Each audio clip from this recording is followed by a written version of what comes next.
যুদ্ধে যাওয়ার জন্য যোদ্ধাকে পাগড়ি পরানো হয়েছে, খতমে বুখারীর জন্য পাগড়ি দেওয়া হয় নাই। রাসূল দিয়েছেন তীর, তীরন্দাজি যোদ্ধারা তীর নিয়েছেন। রাসূল দিয়েছেন তলোয়ার, রাসূল দিয়েছেন বল্লম, রাসূল দিয়েছেন যুদ্ধের পতাকা, রাসূল দিয়েছেন বর্ম পরিয়ে দিয়েছেন, যুদ্ধের আমামা পাগড়ি বেঁধে দিয়েছেন।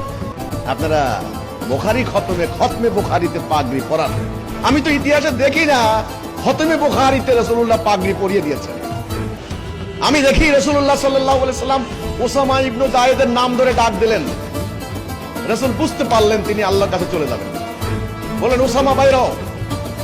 এক হাতে যুদ্ধের পতাকা দিলেন, আর এক হাতে মস্তক মুড়িয়ে পাগড়ি বেঁধে দিলেন। এটাই হলো পাগড়ি।